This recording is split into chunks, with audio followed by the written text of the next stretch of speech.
Prática e pregação e liturgia, aula 1. Abra sua Bíblia lá em 2 Timóteo, capítulo 4.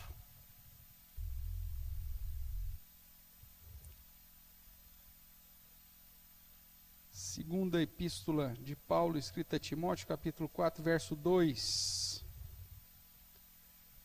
Vou ler o verso 1 e o verso 2, tá? Conjuro-te perante Deus e Cristo Jesus, que há de julgar vivos e mortos pela sua manifestação e pelo seu reino. Prega a palavra, insta, quer seja oportuno, quer não. Corrige, repreende, exorta, com toda longanimidade e doutrina. Veja que nessa sequência aqui, que Paulo está falando, nós começamos nessa semana que passou, essa semana agora o estudo de 2 Timóteo, nos cultos. Você vê que a situação não era fácil, né? Ele já estava lá por volta de 5 a 8 anos, pregando na igreja de Éfeso, e a igreja continuava dando problema para ele toda hora, né? Os problemas doutrinários ali não param. E aí Paulo então exorta Timóteo para que a estratégia para revitalizar a igreja, para reestruturar a igreja, é a pregação da palavra segundo a sã doutrina. Não existe outra coisa, irmãos.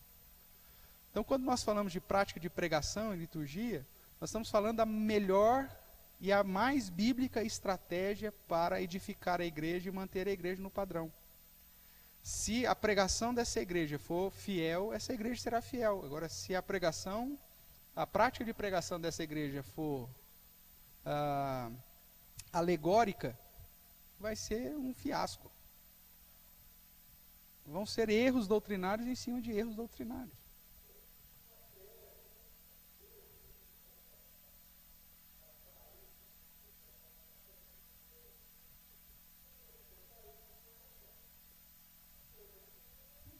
Vambora. A estratégia bíblica é ide e pregar. É isso. Essa é a estratégia. Pregar o evangelho todo, ensinando a guardar todas as coisas. Está ali, a estratégia Jesus já nos deu, baseado no poder dele, não no nosso. Né? Batizando, ou seja, preparando para que eles possam entrar em comunhão com Cristo. O padrão está ali. E aqui é o que Paulo diz, olha, prega a palavra, conforme a sã doutrina. Essa é a estratégia da igreja. Né? Eu tive poucas transições pastorais. Na verdade, só tive uma transição pastoral, que foi a transição aqui para Araraquara. Porque quando eu fui para Matão, eu fui designado pelo presbitério, né? Apesar que teve uma eleição lá, eu ganhei por diferença de um voto. Mas foi um negócio meio que informal, porque era designação. Então, eu cheguei, não tinha uma transição, o pastor tinha adulterado, a igreja estava quebrada, então humanamente falando, a melhor igreja para você chegar é a igreja está quebrada. Porque ficar pior que aquilo, só se você for o Satanás. Né? Então, a tendência para melhorar é fácil. É só você arrumar direitinho o que está errado lá e as coisas vão funcionar. Depois eu fui para o Senegal, também com a bênção de Matão, Matão minha parceira, então saí tranquilo. Quando deu problema no Senegal, nós retornamos por conta de todos os problemas lá, chegamos aqui, a igreja de Jabuticabal também não teve muita escolha. Ou era eu, não tinha outro, então também não foi transição pastoral, e a igreja já tinha se dividido, o pastor anterior tinha roubado, depois tinham ido para a IPI, voltado da IPI por causa dos erros doutrinários, então mais um mamão com açúcar. Você chega em umas igrejas quebradas desse jeito, é fácil você trabalhar, não é verdade? Qualquer fidelidade que você mostra ali, as coisas vão acontecendo. Então essa transição foi, a primeira transição pastoral foi aqui com a IPA. E aí, uma das reuniões, né, os digníssimos lá perguntaram assim, qual a sua estratégia para o crescimento da igreja? Você lembra disso, Paulo? Eu falei assim, eu só tenho uma. Pregação fiel das Escrituras. Eles não gostaram muito, não. Eles queriam negócio mirabolante. Não, mas não, lógico, agora, quando eu prego as Escrituras de modo fiel, eu vou trabalhar com liderança, formação de liderança, eu vou trabalhar com acompanhamento de jovens, vou fazer isso, nós vamos ter atividade. Não, mas a estratégia é uma só. Pregar fielmente as Escrituras. E agora quando você olha aqui para Paulo, ele diz então, prega a palavra, quer seja oportuno, quer não. Presta atenção na sequência agora. Corrige, repreende, exorta. Bajule, motive, puxa o saco. É isso aí? Não tem nada disso, meu amigo. É só corrige, repreende, exorta. Com paciência. E aqui, assim, com toda longanimidade, não é tipo assim, exortar, corrigir fulano, não é assim que você está fazendo. Não, a longanimidade não é no jeito que você está corrigindo. A longanimidade é que você vai ficar corrigindo muito tempo. A longanimidade aqui é que você vai ter que repreender várias vezes. Você vai ter que exortar quase todo dia. Então, esse com toda a longanimidade não é a postura da repreensão, mas é o período da repreensão. Não é a postura da exortação, mas é aqui, ó, você vai ter que ter paciência, meu amigo, porque você vai ter que bater nesses caras muito tempo para ver se eles aprendem. Então, prega com longanimidade e doutrina, não foge da doutrina. Aqui que está a solução, obviamente, aí para o sucesso, na visão de um sucesso, na visão de Deus. O que nós começamos a falar domingo, né? Qual que é o padrão do sucesso ministerial? Crescimento de igreja? Não necessariamente. Mas a qualidade dessa igreja no sentido de fidelidade, de obediência, de fazer diferença no lugar que o Senhor a colocou. Isso é sucesso. Agora, crescimento, não. Tanto é que o crescimento é cíclico. Aquilo que Gisele fala, você faz um evento na perspectiva humana, você traz um monte de gente, mas dali a pouco, vai embora do mesmo jeito. Cerca de 40% hoje. Não muda nada. Depende muito desse, até agora, como faz 10 anos que foi o último censo, alguns jogam na projeção para 40%, mas eu acho que na última era 32%. Mas não muda. Por quê? Porque não foca a pregação da sã doutrina.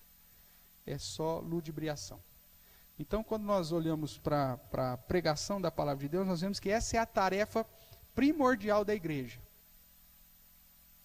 Pois é através da prática da pregação que nós comunicamos a vontade revelada de Deus. Tá. Não, isso aí está em todo lugar.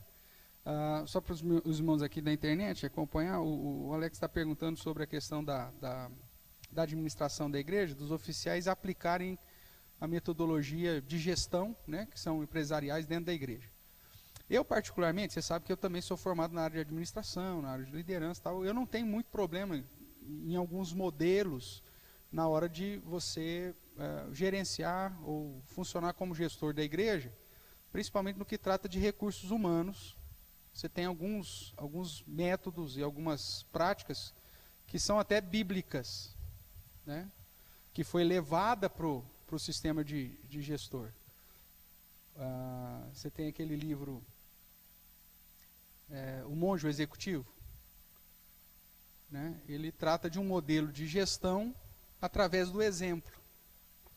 A pirâmide organizacional para ele é de ponta cabeça, né? Então quem está no topo serve. Essa é a ideia. Da onde que tirou isso? De Cristo. Quem quer ser o maior, seja o que serve. Então, esses modelos, muitas vezes, que estão aí nas empresas, saíram até de padrões bíblicos. Então, eu não tenho problema em trazer e aplicar esses modelos. Agora, a grande dificuldade hoje, dentro dos presbíteros regentes, que são aqueles que estão tratando da gestão da igreja, é que eles ficam só com as ferramentas administrativas e esquecem o principal, que é vida com Deus. Então, o cara é um profissional. Ele é um gestor profissional, só que ele não é crente. E aí ele traz todo o ferramental da administração, aplica na igreja, como na estrutura de logística, de suprimento, ele coloca tudo bonitinho, as coisas resolvem, só que a vida espiritual dessa igreja não faz diferença nenhuma. Então ela se torna uma ONG mesmo, né? Um organismo para simplesmente trabalhar com assistência social, né? Então, qual que é o diferencial bíblico? Você vai ver que ele basicamente ele vai trabalhar no tripé, né? Homens capazes, pode ser, né, sem nenhum conhecimento. Tem que ser pessoas que tenham um conhecimento para gerir, porque eles vão tratar dessa questão de recursos humanos, de divisão, de logística. Então tem que ter essa questão. O segundo tripé, que é ser crente, cheios do Espírito Santo, né, vai dizer em alguns momentos, né, e de sabedoria, que é de conhecimento da palavra, essa sabedoria que é sinônimo da fidelidade escriturística. Então, o problema é que os gestores de igreja hoje, eles só têm primeiro ponto, eles são capazes, tanto é que os caras são diretores aí de grandes empresas. Só que os caras não têm vida com Deus e não conhecem a Bíblia, aí vira uma desgraça. Porque isso aqui não é empresa, isso aqui é o corpo de Cristo, né? É melhor você ter pessoas que não têm um preparo, e que você dá porque esse preparo você consegue ensinar, mas que sejam crentes, cheios do temor e cheios do Espírito Santo e de sabedoria, ou seja, de conhecimento escriturístico, que saiba o que a Bíblia realmente ensina.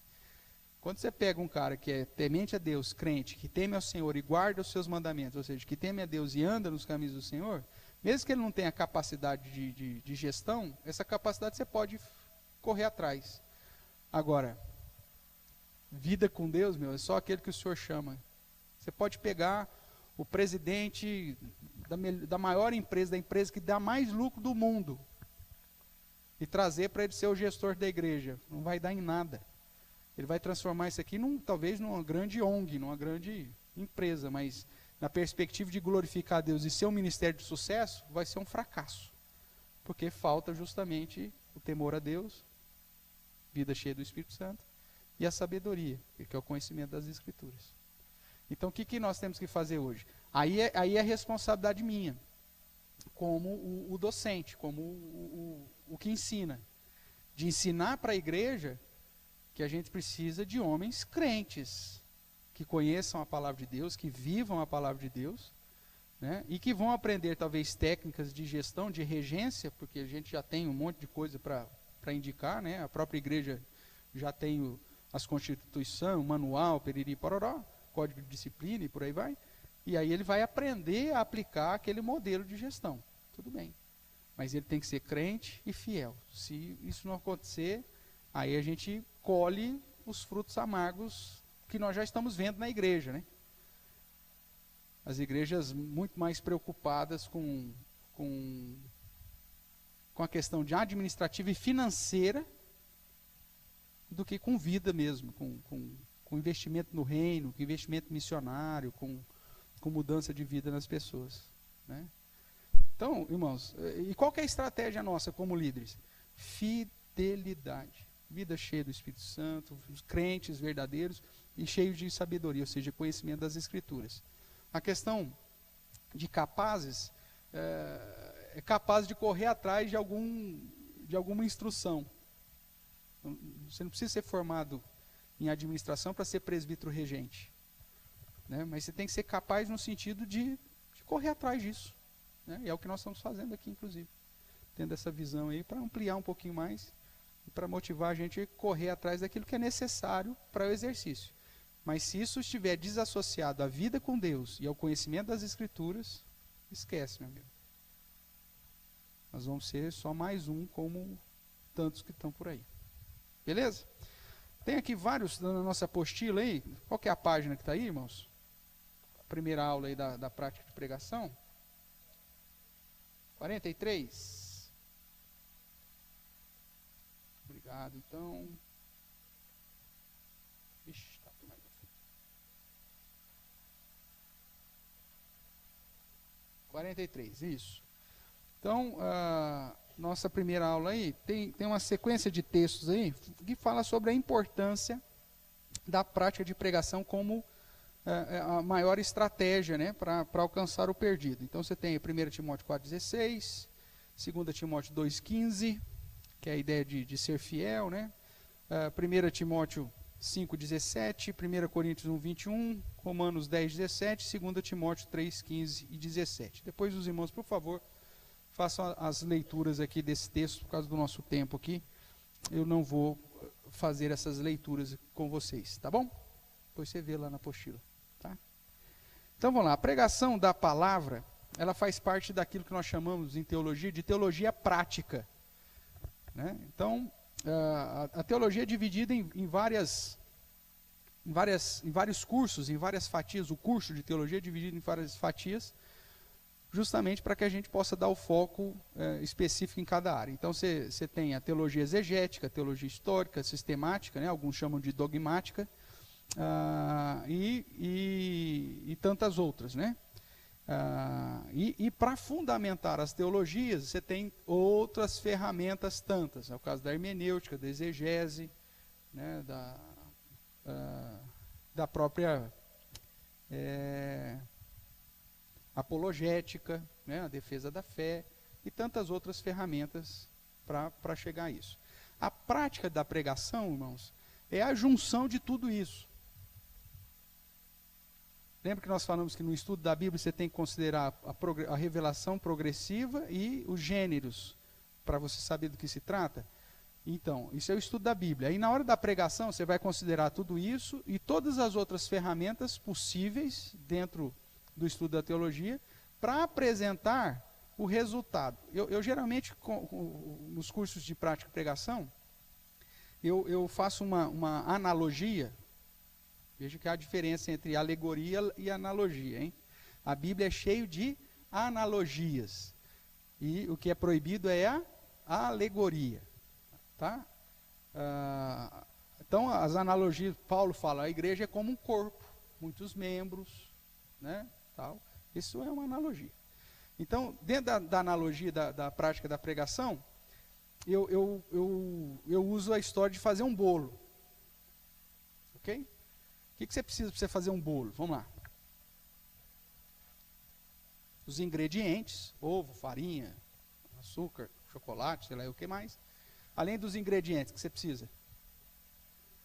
Também está dentro do ingrediente. Forno, ou fogo, ou calor, é isso? Então, além disso, é só isso? Forma, o que mais? Batedeira, liquidificador, sei lá peneira, colher, tal, que são os equipamentos, não é isso? Tá. E aí você vai para a terceira parte, que é a questão lá do forno propriamente, que são os elementos que você vai mudar aquela forma. Se você pega os ingredientes com os equipamentos, bate tudo e joga na forma e a forma e deixa nisso aí, é bolo? Não, você precisa colocar ele numa fonte de calor ou num forno para gerar o bolo. Beleza. Depois que você fez o bolo, o que mais você tem que fazer? Você desinforma ele, tá? E aí quando você vai apresentar esse bolo para alguém, o que você leva?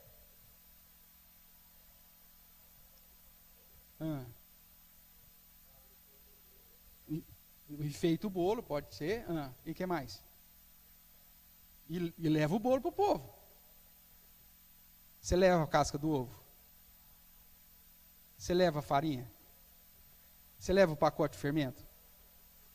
Não, já está tudo lá. Você leva a batedeira? Você leva a forma? Você leva o forno? O fogo? Não, você só leva o bolo. Isso é a prática de pregação. Isso é a prática de pregação, o produto final. Qual que é o grande erro de grandes pregadores do dia de hoje? Os caras trazem a batedeira, o liquidificador, trazem a forma, trazem os ingredientes e esquece de apresentar o bolo. Não, é o tudo. Eu posso até citar, irmãos, esse bolo foi feito com batedeira e não com liquidificador. Eu posso até citar. Irmãos, eu usei fermento nesse bolo.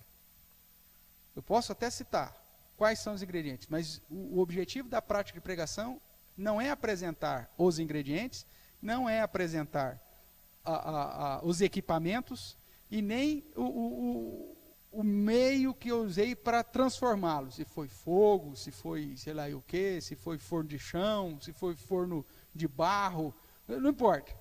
O que eu vou trazer na prática de pregação é o bolo pronto, já decorado, já desenformado, bonitinho. E é isso que faz, muitas vezes, a diferença entre o estudo bíblico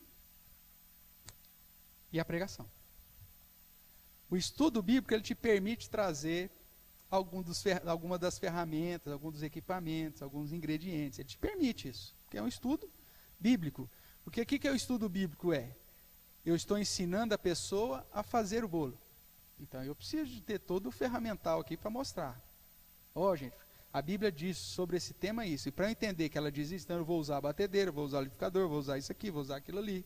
Tarará. Então, o estudo bíblico te permite você trazer os ingredientes, as ferramentas, ensinar que fogo que você vai pôr, quanto tempo tem que pré-aquecer o forno, coisa desse tipo. Agora, na prática de pregação, você pode até citar, mas o foco é sempre o bolo inteiro, o bolo completo, o bolo feito. E esse bolo tem que estar perfeito. Esse bolo tem que estar dentro do padrão Masterchef. Gourmet. Se você fizer isso, aí você vai estar apresentando realmente aquilo que Deus gostaria que você apresentasse para os seus ouvintes ou para as ovelhas. Então, quando você vai uma pregação que não apresenta bolo nenhum, aí é pior ainda, né? Que as pregações alegóricas que eu estou falando. Ela é fantasiosa, ela não tem bolo. É um bolo imaginário que você manda para as pessoas, através da alegoria. Porque é ela que vai escolher o ingrediente, ela que vai escolher o sabor do bolo, ela que vai escolher o formato do bolo, é ela que vai decidir se aquele bolo vai fazer bem para ela ou vai fazer mal, ela que vai escolher se aquele bolo é doce ou se aquele bolo é salgado. Então, isso não é prática de pregação. Isso é indução, é outra coisa. Na prática de pregação, nós temos que usar todas as ferramentas disponíveis com o ingrediente correto, que é a própria palavra do Senhor, para apresentar um resultado fiel àquilo lá. Se eu tenho como ingrediente laranja, tem como eu apresentar um bolo de fubá? Eu não tenho fubá, meu amigo, eu tenho laranja. Então, o resultado desse bolo tem que ser laranja. Se o elemento bíblico que eu estou estudando, se o ingrediente bíblico que eu estou estudando está ensinando sobre vida cristã, então o meu bolo vai ser sobre vida cristã. Não tem como eu pegar um texto que fala de vida cristã e fazer um bolo de limão disso aqui. Não tem como, meu amigo. Se o ingrediente é laranja, vai sair um bolo de laranja. Então, a minha prática vai ser fiel ao ingrediente que a Bíblia vai me dar. Agora, para que eu encontre corretamente o ingrediente, aí eu preciso usar as ferramentas corretas. Eu preciso saber direitinho as ferramentas que eu vou usar naquilo ali. Porque senão eu só vou ficar trazendo, gente, usei essa panela, viu? Gente, você pega, usei esse liquidificador, a potência desse liquidificador é 1.500 watts de potência. E ele bate tanto no sentido horário quanto no sentido anti-horário. Tá, e daí, meu amigo, o que isso vai trazer para a vida da pessoa? A pessoa quer comer, ela quer o bolo. Tem muito pregador que só fica nos equipamentos, falando dos possíveis ingredientes, ou então jogando, o que você faria com isso, o que você faria com aquilo, deixando a pessoa imaginar o bolo. Ela não vai comer o bolo, porque ela só vai imaginar, você não está ofertando nada para ela. Então, essa é a analogia que eu quero que você grave na sua cabeça sempre que for preparar um sermão, uma mensagem. Né? Porque às vezes você perde muito tempo trazendo equipamentos para o púlpito e não traz o bolo, o ensinamento, aquilo que precisa realmente. Então, nós vamos usar aí todas as ferramentas possíveis para chegar na prática da pregação. Vamos lá, Abner.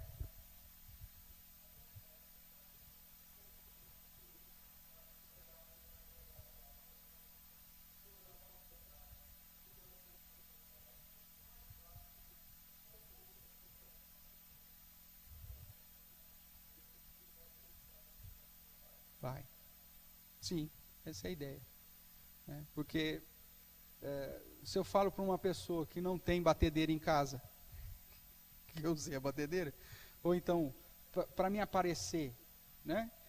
eu venho aqui e trago, vamos traduzir essas ferramentas. Eu trago aqui o grego, eu trago a gramática grega aqui. O que isso vai fazer de diferença para aquela minha irmãzinha, simplesinha, que é analfabeta dentro da minha comunidade? Ela não sabe ler nem o português. Eu vou trazer a gramática para cá. Não, eu vou usar a gramática lá em casa para fazer o bolo. Eu vou usar o dicionário lá em casa. Eu vou pegar o dicionário bíblico, a concordância bíblica. Eu vou estudar os comentários. Se eu souber o grego, o hebraico, então eu vou entrar no original. Senão eu vou pegar várias traduções do português, comparar as traduções, ver a linha de interpretação que os comitês de tradução fizeram, que os tradutores fizeram. Então, ou seja, eu vou pegar todo o ferramental possível que eu tenha. Agora, na hora que eu for trazer a pregação, eu só trago o bolo. Porque aí eu alimento. A batedeira não mata a fome de ninguém. O liquidificador não mata a fome de ninguém. O que vai matar a fome dos outros é o bolo. Ficou claro isso, irmãos? Então, vamos lá. Dentro dessa visão dos instrumentos que eu preciso, existe uma sequência. Aí na sua apostila você vai ver aí, que é a hermenêutica. Depois, na sequência, o que é aí que aparece aí? A exegese. Depois, a exegese, ela abre a teologia bíblica e a teologia sistemática. Elas são paralelas. Qual que é a diferença da teologia bíblica para a teologia sistemática? Vamos lá. Vamos pegar uma doutrina aqui. A soberania de Deus é uma doutrina bíblica. Você vai ver isso presente em vários momentos nas Escrituras.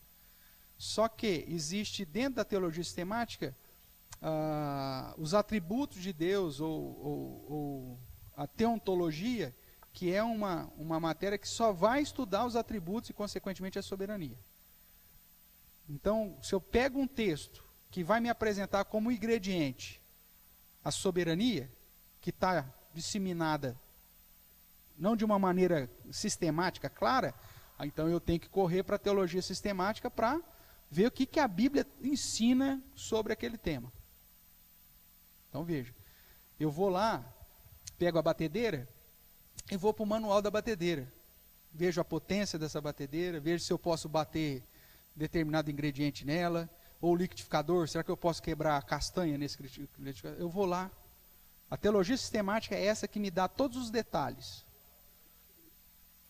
Basicamente. Tá? Então, a teologia bíblica é o geralzão, teologia sistemática é o estrito, é aquilo que foca. Se eu cheguei num determinado texto e identifiquei que aquele texto me fala de uma determinada doutrina, eu vou, para me aprofundar, eu identifico que esse é o ingrediente principal do meu bolo, então aí eu vou lá para a teologia sistemática e aprofundo nesse ingrediente. E vou estudar tudo sobre ele. Para que depois o meu bolo, realmente, se é de laranja, ele vai ficar com gosto de laranja. Tudo bem? E depois, então, nessa sequência, hermenêutica, exegese, teologia bíblica e sistemática, ela me produz a homilia ou a própria pregação, que é o próprio sermão. Tá? Vamos ver o que é cada um desses itens.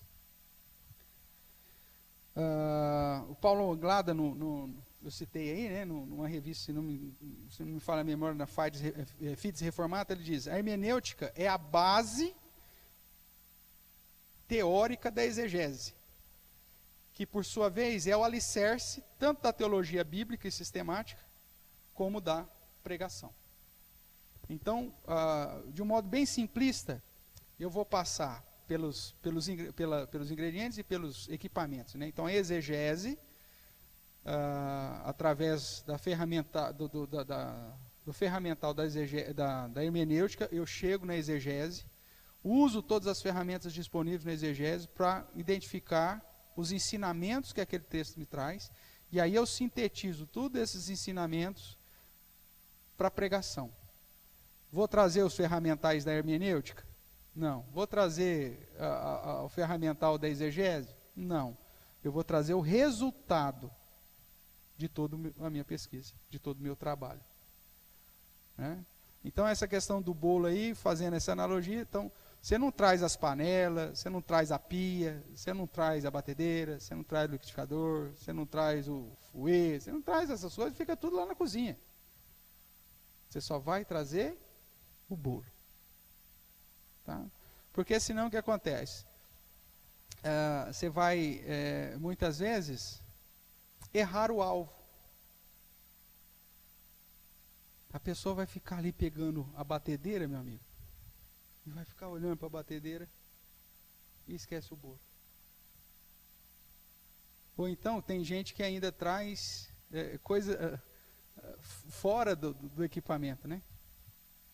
Que aí entra as ilustrações. Eu uso muito pouco ilustração. Porque a ilustração, ao mesmo tempo que ela é benéfica, ela é um perigo. Porque você corre o risco. O que é a ilustração? Sabe aquele bolo que você põe o papel em volta, assim, os papel dourado em volta? A vela no bolo? Ou então aquela flor artificial que você põe para enfeitar o bolo? Isso é comestível, meu amigo? Não, não é. Isso é ilustração. Ela serve ali para dar uma enfeitada no bolo, mas dependendo do enfeite que você põe, ele vai chamar mais atenção do que o bolo. Desvia o foco. Então a ilustração é perigosa por causa disso. Pastor, mas uma hora ou outra você pode usar? Pode, já usei ilustração, já usei, talvez vocês até lembrem. Mas qual que é o risco que você corre? A pessoa lembrar da ilustração e não lembrar do sermão. Ela lembra da história que você contou, mas não lembra do texto que foi pregado. Então veja, essa analogia do bolo aí é legal, eu gosto de usar, porque eu acredito que você nunca mais vai esquecer. E que na hora que você for começar a pôr a mão na massa mesmo, você vai conseguir começar a distinguir o que é equipamento, o que é ingrediente e o que de fato é importante nessa história. Então vamos lá, hermenêutica. Aí você vai ver que está aí, a disciplina que estuda e sistematiza os princípios e técnicas com as quais se busca compreender o sentido original do texto bíblico. Em outras palavras, hermenêutica é a disciplina que determina os limites e os métodos para a interpretação do texto bíblico. Vamos pôr isso na prática, né? O que é a hermenêutica, então? A hermenêutica, ela vai limitar, é como se fosse semelhante ao nosso cânon, a nossa régua, para que eu não extrapole aquilo que a Bíblia está falando e nem fique aquém daquilo que a Bíblia está me apresentando. Então a hermenêutica é essa disciplina que vai me limitar para que eu não fuja dos ingredientes que estão lá, para que eu não coloque nenhum ingrediente que não tenha e para que eu não esqueça nenhum ingrediente que esteja ali. Estou sendo claro ou não? Tudo bem? Então vamos pegar um exemplo. A hermenêutica, ela segue critérios. Eu não sei se isso tem na apostila, se não tiver, você anota aí. Primeiro critério básico da hermenêutica. A Bíblia interpreta a própria Bíblia. Lembra, progressão da revelação. A revelação é progressiva. Textos mais claros trazem luz para textos mais obscuros. Textos do Novo Testamento geralmente servem para a interpretação de textos do Antigo Testamento. E às vezes textos do Antigo Testamento servem de base para a conclusão daquilo que é apresentado no Novo Testamento. Então há um ciclo. Então qual que é o primeiro limite? A Bíblia interpreta a própria Bíblia. Textos vão mais claros, trazem luz para os mais difíceis. Esse já é o segundo critério. Então, primeiro critério, a Bíblia interpreta a própria Bíblia. Ah, eu li o para-choque de caminhão que dizia alguma coisa sobre a fé. Meu amigo, pode ser a coisa mais linda que você já leu na face da terra, mas se não estiver na Bíblia, para você não serve. Não é ingrediente. Ah, eu li, tem um pensamento de Gandhi. Ai, Jesus devia ter dito, tão bonito que é. Não é seu ingrediente. Paulo Coelho, nossa, devia estar inspirado. Bíblia e somente a Bíblia. Se o texto não ficou claro, você vai procurar em outras passagens paralelas que vão te auxiliar para compreender. Então, primeiro critério, Bíblia interpretando Bíblia. Segundo critério, textos mais claros trazem luz para os mais difíceis. Ok? A gente pega, às vezes, texto cabeludo, né? Texto lá sobre os iluminados lá de Hebreus 6. Texto sobre...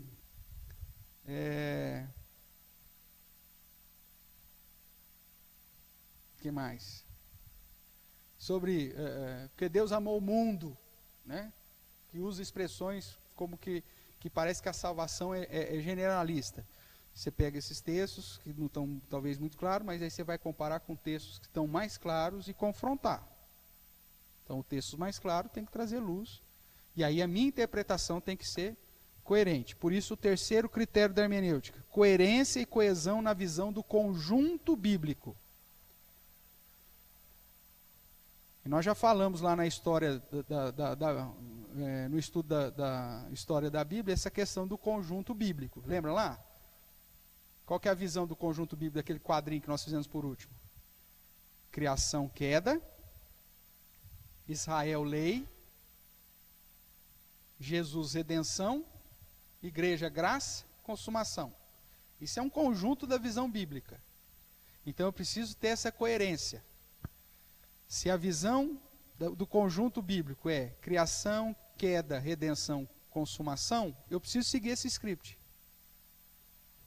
Se a salvação é por meio de Cristo, e a Bíblia me ensina isso, então toda e qualquer interpretação minha que trata de salvação vai ter que respeitar esse critério.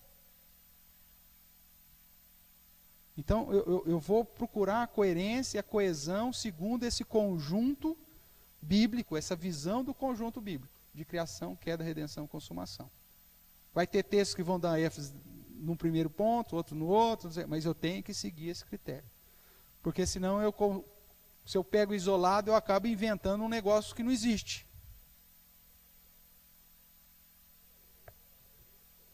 Eu acabo errando o princípio da coerência bíblica.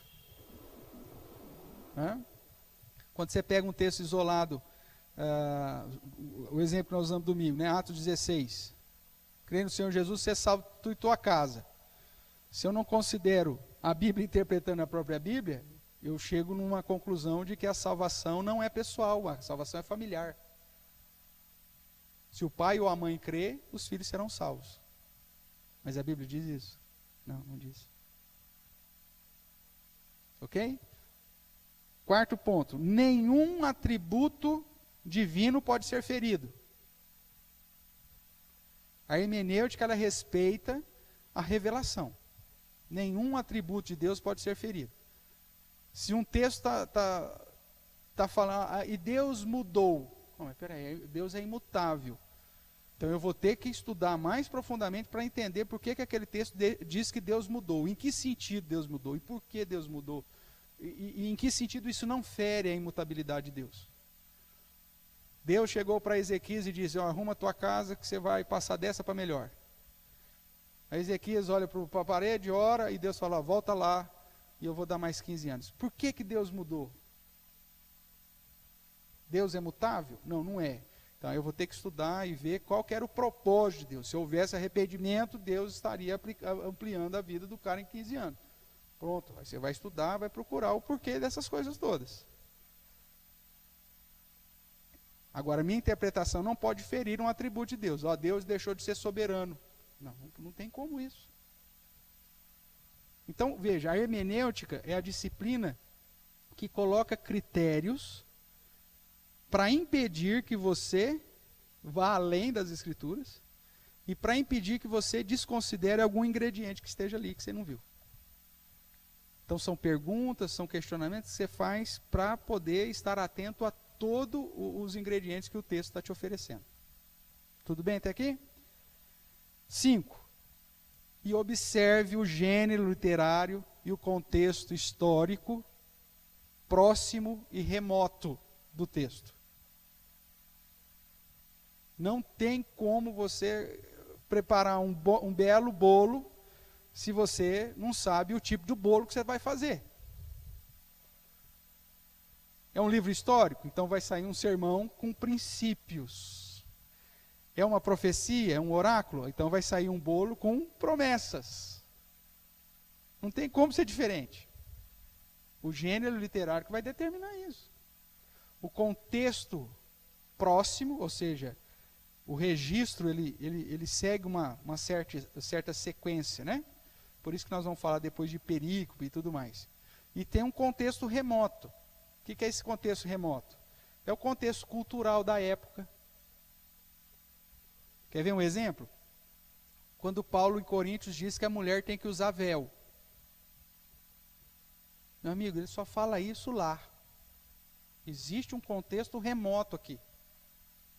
Por que que Paulo só manda as mulheres usar véu em Corinto? Eu tenho que descobrir isso.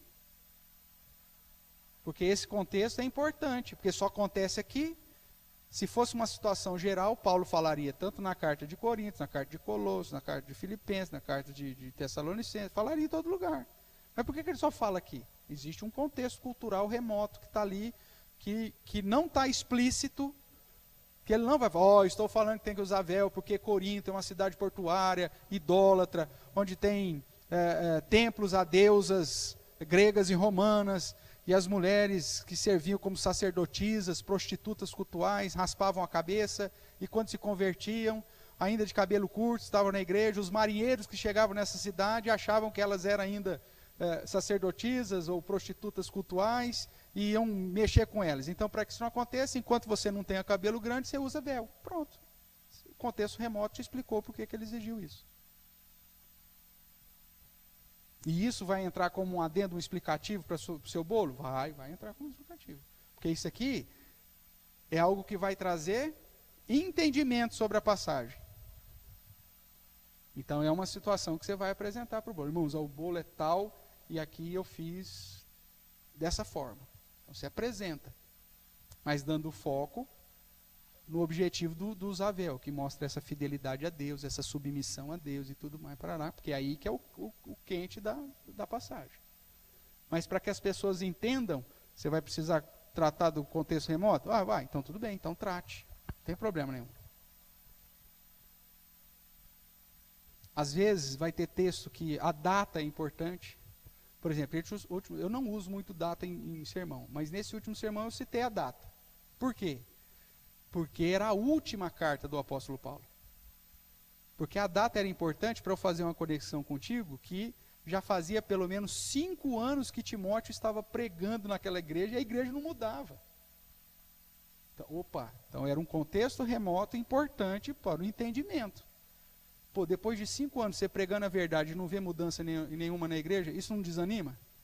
E a preocupação de Paulo era que ele desanimasse. Então veja, eu precisei pegar a data, como um contexto remoto, apresentar no bolo, colocar lá uma tirinha no bolo, falando qual que era a data, para conduzir as pessoas a um entendimento mais pleno daquela situação. Não tem problema. Agora, eu tenho que observar o gênero literário, contexto remoto, contexto próximo. Dúvidas sobre esses 5 critérios aqui?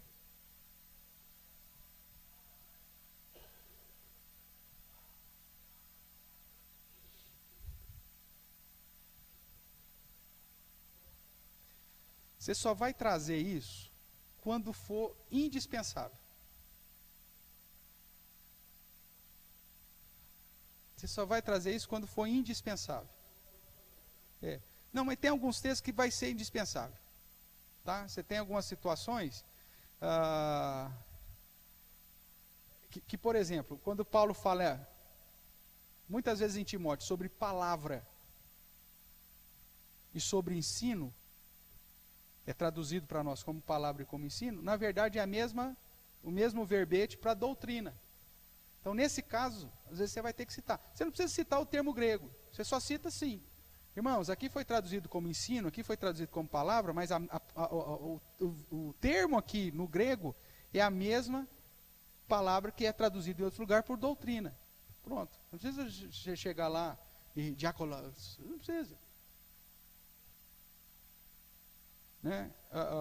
Quando você vai pregar, por exemplo, a diferença lá de agapau e filéu, né? Filos, às vezes você pode até usar, mas se for extremamente indispensável. Eu sou de uma escola que, mesmo influenciada pelo Augusto Nicodemos, que sempre cita, né? Mas eu já sou de uma escola que coloca isso como equipamento. Não adianta eu trazer para você e falar, irmãos, olha, aqui está a forma que eu usei, ela é de inox. Inox 75%, não sei das quantas.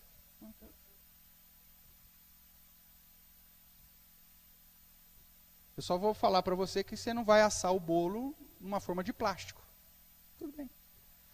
Agora, tem as escolas mais antigas que era o seguinte, era demonstrar erudição nos verbetes e nas utilizações de palavras no original. Que aí mostrava que o cara sabia. Você pega os pastores que têm aí mais de 30 anos de ministério, geralmente todos eles vão fazer isso. Mas era a escola. Né? Agora, no estudo bíblico, às vezes é interessante você trazer. Né? Às vezes uma palavra é interessante você trazer porque você tem essa mesma palavra que já veio para o português. E que faz distinção. Né? Então, às vezes faz, mas é muito raro. É mais exceção do que a norma. Precisa. Você não precisa falar que a marca da sua forma era da Nigro. Não precisa. Mas tem gente que da velha escola que vai ficar nisso. Agora, tem um cara que sabe usar isso aí muito bem, e na questão de estudo, funciona e faz muita diferença, é o reverendo Ronaldo Lidório, que é um missiólogo, antropólogo e tudo mais. A maioria dos livros dele, ele sempre trabalha com a questão do original. E na maioria das vezes, é acertado. O cara traz uma palavra e aquela palavra realmente faz diferença você apresentar aquilo lá. Mas é num livro, é numa palestra. No sermão, já não fica muito legal, mesmo porque você tem que pensar no mais simples dos seus ouvintes. É aquilo que nós estamos estudando no livro lá, junto com os professores da Escola Dominical, do Spurgeon, falou, se você ensina a criança, se você prega para uma criança entender, então o doutor vai entender também. Agora, se você prega para o doutor entender, aí as outras pessoas você vai perder. Se você traz um bolo lá de um trem com um ingrediente muito além do normal, ninguém vai apreciar aquele negócio. Tudo bem? Vamos lá, exegese. Então nós vimos que é a hermenêutica. Hermenêutica, de um modo bem simplista, é essa parte que vai te limitar para não fugir do texto e nem esquecer nada que o texto traz. Então você vai usar, tem vários outros critérios? Tem 30 critérios? Tem. Esses 5 aí que eu te apresentei é um resumão, e se você observar esses 5 critérios aí já te ajuda. E a exegese, o que é exegese? É a prática da hermenêutica. Lembra, é a base da exegese, a base da exegese é a hermenêutica. Então, eu tenho esses critérios e aí eu vou entrar, vou estudar cada termo, vou estudar cada palavra-chave, eu vou ver as palavras que estão sendo repetidas, eu vou olhar para os verbos daquela frase. Então, a exegese, eu vou fazer a análise sintática dela, o estudo gramatical dela, daquela parte, daquela passagem, o estudo histórico dela. Exegese eu vou fazer lá 300 páginas. Meu amigo. Dessas 300 páginas vai sair 3. Porque aí eu vou ver a questão histórica, a questão de data, a questão de autoria, a questão de contexto. Eu vou estudar. A hermenêutica limita. A exegese, então, fiz o limite. Já pus a minha cerquinha, então agora eu vou estudar tudo que tem aqui dentro. Vou pegar cada ingrediente e vou estudá-lo profundamente. Tempo verbal e tudo mais. Então, a exegese é a prática da hermenêutica, ou seja, a aplicação dos limites e métodos de interpretação e compreensão dos textos bíblicos. Geralmente, nos meios reformados, utiliza-se um método de exegese chamado método histórico-gramatical, onde você vai estudar tudo sobre a questão de contexto histórico, sobre aquele período, quem escreveu, tal, e todas as questões gramaticais. O tempo do verbo, Análise todinha, né? Quem é o sujeito, qual a finalidade, respondendo algumas questões que nós vamos trabalhar, né? O que, por quê, quem, para quem. Você vai fazendo perguntas para o texto para ir retirando do texto o máximo de informação que ele tem para te dar. Isso é tarefa da exegese.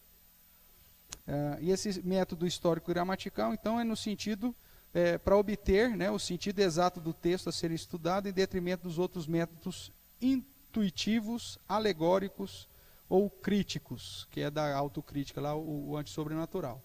Nosso objetivo é estudar o que o texto diz, não aquilo que eu acho que o texto diz. Tem pessoas, pregadores, que fazem um sermão intuitivo, né? Ele lê o texto lá e ele acha que o texto está falando sobre aquilo. E aí ele segue. Por isso que ele lê um texto lá, manda você fechar a Bíblia lá, e aí ele vai de modo intuitivo. É o espírito da preguiça dele não ter estudado. Aí vai. Aí o cara viaja.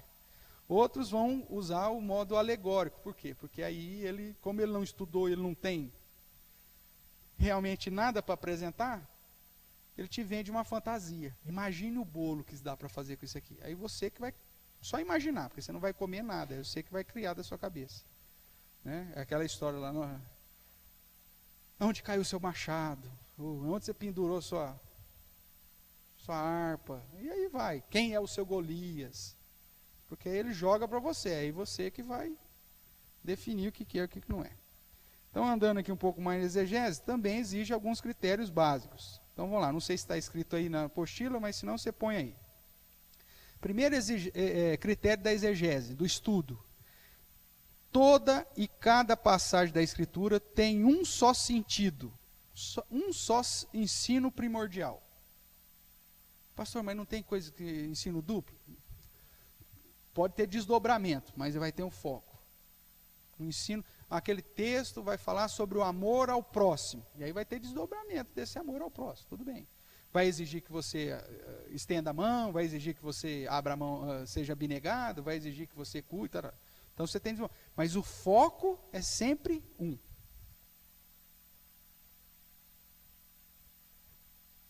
Essa é a regra. Pode ter exceções? Pode. Mas se você conseguir sintetizar, o texto está falando sobre o quê? Se você conseguir ir lá na raiz do negócio, aí depois vai ficar fácil. Porque aí sobre aquele tema, ele vai desdobrar. Nós vamos fazer aqui, vamos fazer um exercício aí, nós já estouramos o tempo mesmo, vamos lá, ó. Salmo 117, abre lá. Nós vamos, até na apostila eu acho que tem esse exercício, mas vamos antecipar ele um pouquinho aqui.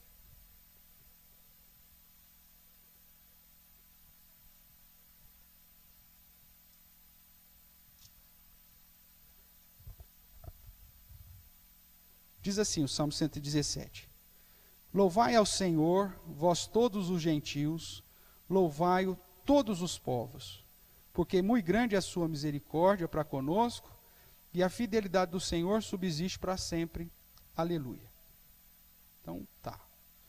Então, a Bíblia tem que interpretar a própria Bíblia, eu tenho que focar o texto é só de 2 versículos, não tem contexto próximo, nem contexto remoto, porque é um cântico. Então, tá, é mesmo na chupeta. Verbos.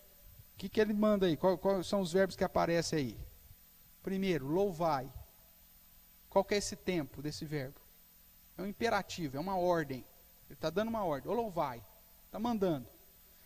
Ele está mandando louvar a quem? Ao Senhor. Então eu sei que é o louvor para o Senhor. Quem que deve louvar ao Senhor? Vós todos os gentios. E depois ele repete, louvai todos os povos. Qual que é a diferença de gentil e povo? Ou povos? Não tem, são sinônimos.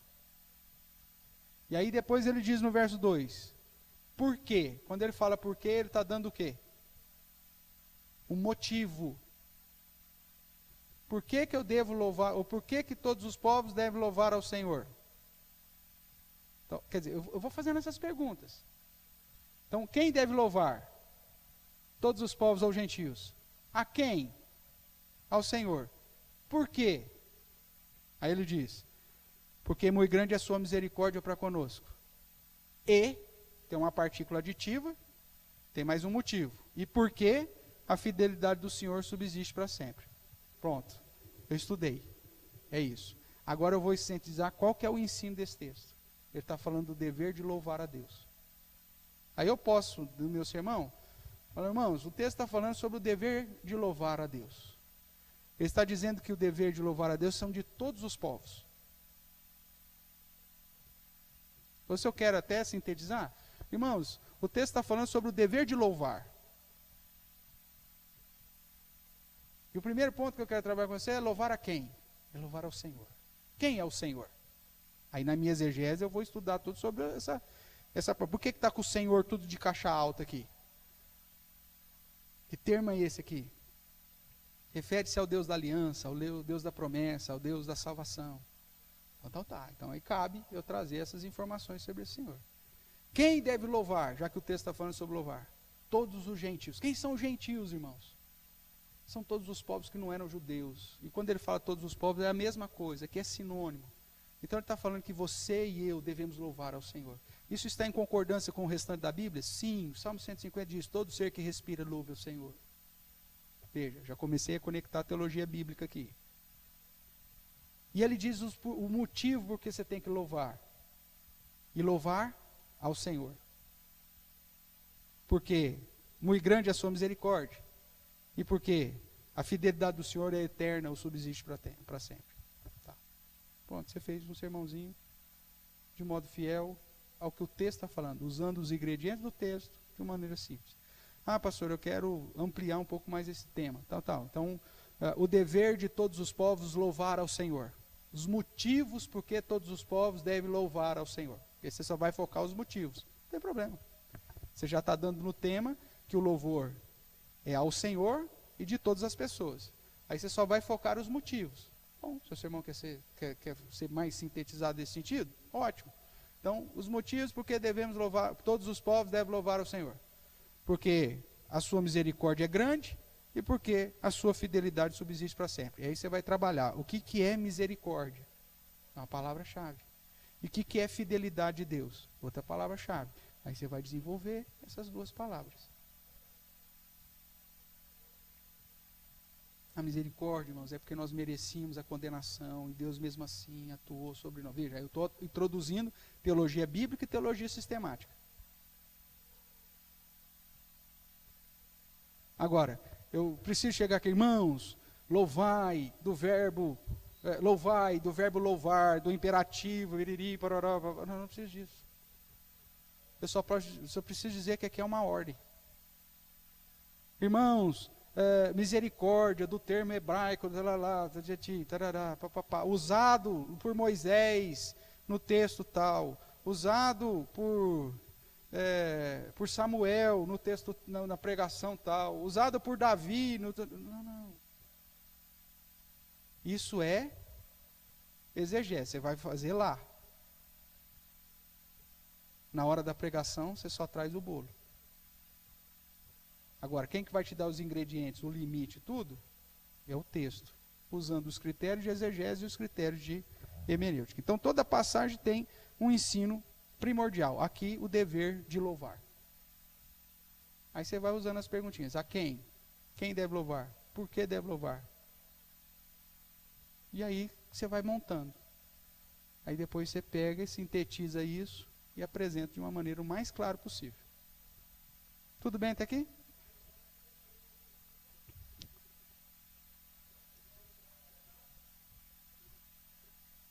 Pode ser. Pode ser. Você tem uma questão de uma aplicação específica e uma explicação futura. Mas a aplicação é a mesma. Se vai ser sobre salvação, é sobre salvação. Se é sobre poder de Deus, é poder de Deus. O assunto, o foco é um. Não tem uma aplicação agora, assim, entendeu? Mesmo que é um contexto de condenação e salvação, a ideia é redenção. Ele vai para condenação ou redenção. Mas sempre vai ser. Aí depois ela pode desdobrar, mas tem um assunto único. Tá bom? Vamos lá, para a gente terminar. Segundo, a ação iluminadora do Espírito Santo é essencial para a interpretação correta das Escrituras. Se você vai fazer um sermão, irmãos, você não pode negligenciar a sua vida com Deus. Você pode ter um trabalho excepcional academicamente falando, mas sem vida com Deus, ele não vai tocar o coração das pessoas. Não tem jeito. Você tem no contexto do Novo Testamento vários fariseus que chegam para Jesus e dão a explicação correta de determinados temas doutrinários. Jesus fala, muito bem, é isso aí mesmo. Só que isso produzia diferença na vida dos caras? Não. Produzia diferença na vida dos ouvintes deles? Não. Muito pouco se fala isso, mas até nos seminários, né, forma-se muitos exegetas, mas exegetas que estão dependendo das ferramentas humanas, e se esquece de que o grande diferencial no estudo das Escrituras é a dependência do Espírito Santo.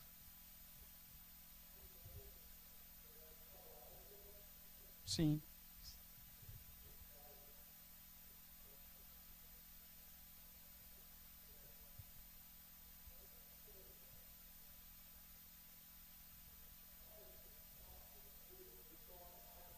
Não, então, mas isso não é isso. É. A questão é que a Bíblia diz é o seguinte, que o Espírito Santo nos fará lembrar todas as coisas, né, que realmente nós precisamos falar, né? Quando Jesus fala assim, ó, não tem mais o que você vai falar para os reis, para os poderosos, o Espírito Santo ele vai fazer você realmente falar o que é.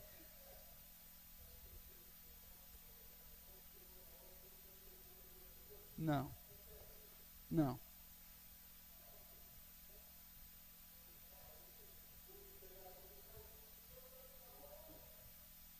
Esse cara, por exemplo, já aconteceu assim, você tem o sermão, você tem toda a preparação dele, o bolo está pronto. E aí você vem pregar e de repente, diante de uma situação que você está vivendo, você naquele momento, você enxerga um ingrediente que você não viu, no momento que você estava estudando.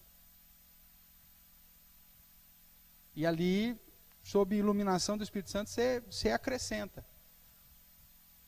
Você traz um detalhe a mais, que te chamou a atenção naquele momento, naquela hora, que você estudou, mas naquela você não tinha prestado atenção. Então, isso pode acontecer. Agora, eu trouxe um bolo de laranja, irmãos, eu vou jogar o bolo de laranja fora, eu vou pregar o bolo, isso aqui. Na verdade, demonstra muito mais falta de preparo. Já aconteceu situações de eu trocar o bolo. Tá? Eu tenho os sermões prontos, e aí, naquele determinado dia, tinha acontecido algo específico na igreja, na Imatão. Aconteceu alguma situação específica na igreja, de comoção para toda a igreja. E eu tinha um sermão, dentro da minha sequência de sermão, que ia falar de um assunto que não ia trazer resposta para a igreja naquele momento. Tinha falecido lá, não sei o que e tal. E eu resolvi, então, trazer um outro bolo. Eu trouxe uma pregação sobre o conforto da situação dos mortos em Cristo. Irmãos, hoje eu tinha programado estudar sobre a vida cristã, mas diante daquilo que nós vivemos no dia de hoje, eu vou trazer vou deixar esse bolo no freezer e vou trazer, esquentei um outro bolo aqui e vou trazer. Agora esse negócio, mudei na hora, eu vou abrir aqui. Não, isso é falta de zelo, né? Porque vai ser um sermão intuitivo. Porque você não tem ferramenta nenhuma para fazer o bolo. Você vai misturar o trem na mão e vai jogar um troço qualquer no povo lá.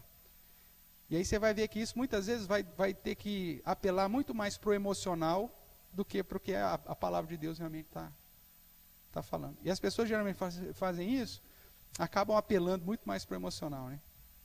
Elas já falam isso para a comunidade, que é justamente isso, que já é um apelo emocional.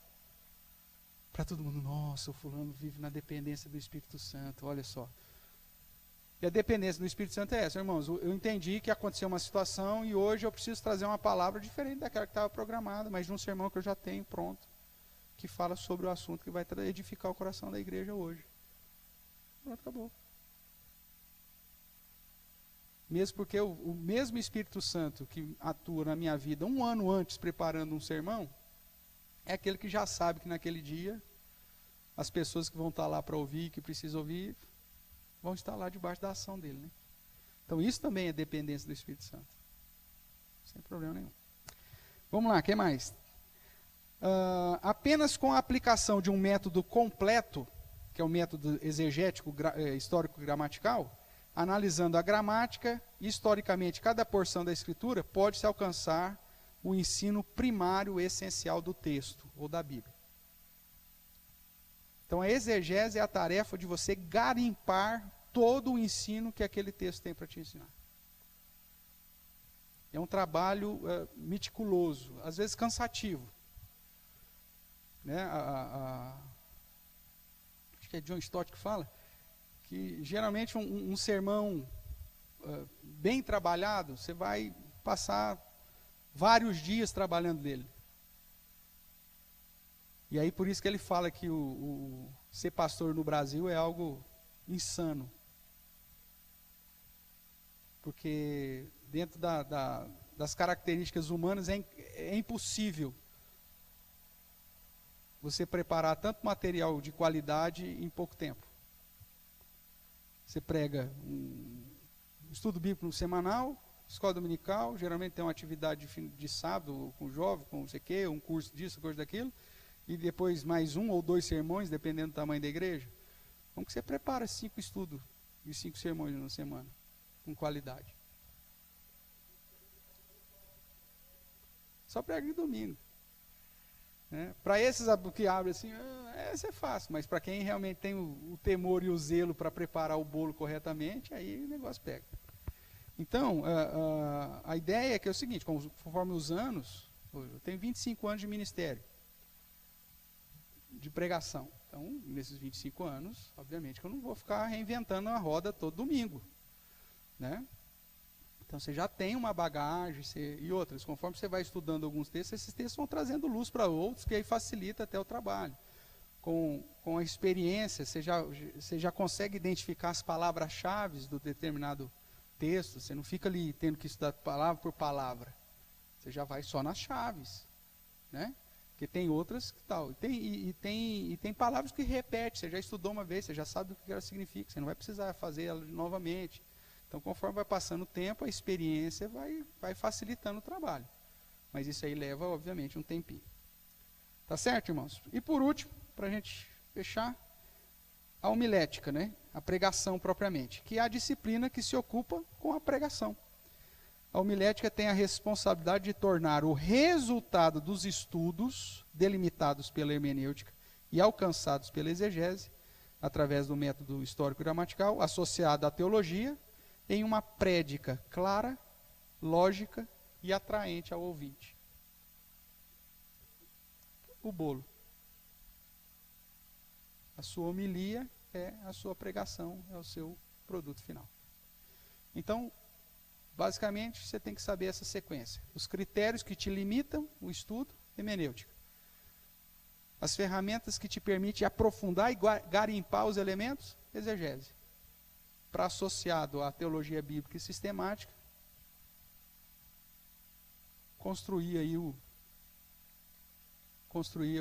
fazer o seu bolo, né?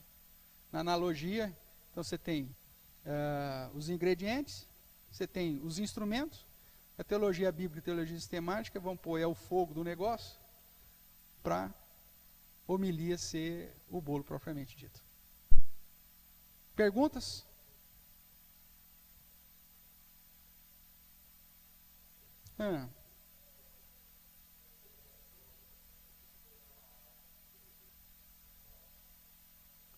Sim, isso aí nós vamos trabalhar um pouquinho mais para frente, Léo. Que aí nas duas outras aulas que a gente vai ter sobre prática, mas é o Idaí, né? Eu trago toda a base bíblica e isso vai ter que ter uma aplicação na minha vida. Né? Deus manda todos os povos louvar por conta da sua misericórdia e sua fidelidade. E daí? O que significa esse louvar? É vir na igreja uma vez por semana? É simplesmente cantar um hino lá enquanto você está lavando seu carro? Então, aí você vai aplicar isso, que é a aplicação propriamente, né? Mas aí é mais um detalhe, porque aí depois nós vamos ver como se faz o sermão com a ideia da introdução, contexto, a própria estrutura, né, as divisões. Aí alguns trabalham com conclusão e aplicação. Eu geralmente trabalho junto, misturado, a conclusão com a aplicação. Mas tem gente que conclui e aí depois faz uma aplicação específica. E essa aplicação específica, ela não pode destoar, né, do bolo, né? Porque tem gente que vai para apelação e não para aplicação, né? Quem aplica realmente o sermão dentro de um contexto reformado é o Espírito Santo. Eu não preciso apelar. Por isso que o sistema de apelo é um sistema antibíblico, inclusive. Você não tem base escriturística para fazer apelo. Quem quer dar uma chance para Jesus, vem aqui à frente e tal. Não. Você pode conduzir ele no contexto de culto à consagração. Mas como sermão, você vai aplicar, não apelar. E aí nós vamos fazer essa distinção nas próximas aulas. Tudo bem?